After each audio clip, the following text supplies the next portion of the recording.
Hindi film industry का इतिहास बहुत पुराना है। साल 1913 में पहली इंडियन मूवी बनी थी, राजा हरीशचंद्र, जो कि एक साइलेंट मूवी थी, यानी इसमें डायलॉग्स नहीं थे। इसे दादा साहब फाल्के ने प्रोड्यूस और डायरेक्ट किया था। इसे व्यापक रूप से भारत में बनी पहली फुल लेंथ वाली फीचर फिल्म माना जाता है और इसका प्रीमियर 3 मई को मुंबई के कोरोनेशन सिनेमा में हुआ था। भारतीय सिनेमा की पहली बोलती मूवी थी आला मारा। ये साल 1931 में रिलीज हुई थी। इसे अरदेशिर ईरानी ने डायरेक्ट और प्रोड्यूस किया था। फिल्म में हीरोइन थी जुबैदा बेगम धनराजगीर। क्या आप जानते हैं कि इनका संजय दत्त की दूसरी बीवी रिया पिल्लई से कनेक्शन था? जुबैदा बेगम धनराजगीर के बारे में बहुत कम लोग ही जानते होंगे, लेकिन जो सिनेमा लवर्स हैं वो इनसे अच्छी तरह से वाकिफ होंगे। इनका जन्म साल 1911 में गुजरात में हुआ था। वो नवाब सिद्दी इब्राहिम मोहम्मद याकुत खान 3 और फातिमा बेगम की बेटी थी। उनकी 2 बहनें सुल्ताना और शहजादी भी एक्ट्रेस थीं। जुबैदा उन कुछ लड़कियों में से थी जिन्होंने कम उम्र में ही फिल्मों में एंट्री कर ली थी और उस समय इस पेशे को सम्मानित परिवार की लड़कियों के लिए सही नहीं माना जाता था। जुबैदा जब 12 साल की थी तब उन्होंने कोहिनूर से डेब्यू किया था। साल 1920 के दशक के दौरान उन्होंने सुल्ताना के साथ स्क्रीन पर बहुत भूमिकाएं निभाई, जो तब तक भारतीय सिनेमा की सबसे प्यारी एक्ट्रेसेस में से एक बन चुकी थी। दोनों बहनों की एक्टिंग वाली फिल्मों में से एक 1924 में कल्याण खजीना थी। उन्होंने जुबैदा की पहली ब्लॉकबस्टर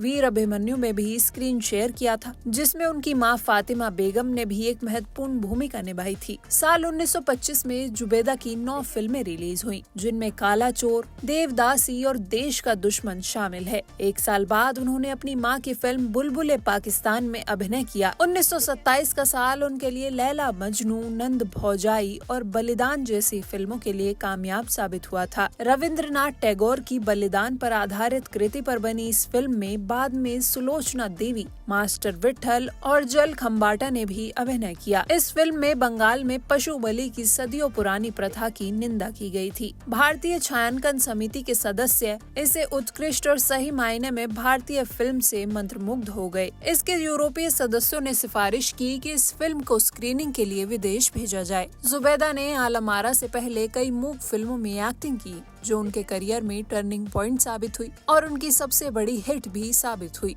उनकी अचानक बहुत डिमांड होने लगी और उन्हें उस समय फिल्म इंडस्ट्री में एक महिला के लिए तय नियमों से कहीं ज्यादा सैलरी मिलने लगी। 30 और 40 के दशक की शुरुआत में उन्होंने जल मर्चेंट के साथ एक हिट टीम बनाई और कई सफल ऐतिहासिक महाकाव्य फिल्मों में सुभद्रा, उत्तरा और द्रौपदी जैसे किरदार निभाए। रिपोर्ट्स के मुताबिक उन्होंने कई ऐसे किरदार भी निभाए जिसके किसिंग सीन ने उस दौरान काफी सुर्खियां बटोरी थी। वो उन चंद एक्ट्रेसेस में से एक थी जिन्होंने मूक युग से टॉकीज युग में सफल बदलाव किया। जुबैदा साल 1949 तक साल में 1 या 2 फिल्मों में दिखाई देती रही। निर्दोष अबला उनकी आखिरी फिल्म थी। पर्सनल लाइफ की बात करें तो जुबैदा ने हैदराबाद के महाराज नरसिंहगीर धनराजगीर ज्ञान बहादुर से शादी की। उनके 2 बच्चे हुए, हुमायूं धनराजगीर और धुरेश्वर धनराजगीर। धुरेश्वर मॉडल रिया पिल्लई की मां है और रिया ने संजय दत्त से शादी की थी। कुछ साल बाद दोनों सेपरेट हो गए थे और फिर दोनों ने एक दूसरे से तलाक ले लिया। ये संजय दत्त की दूसरी शादी थी।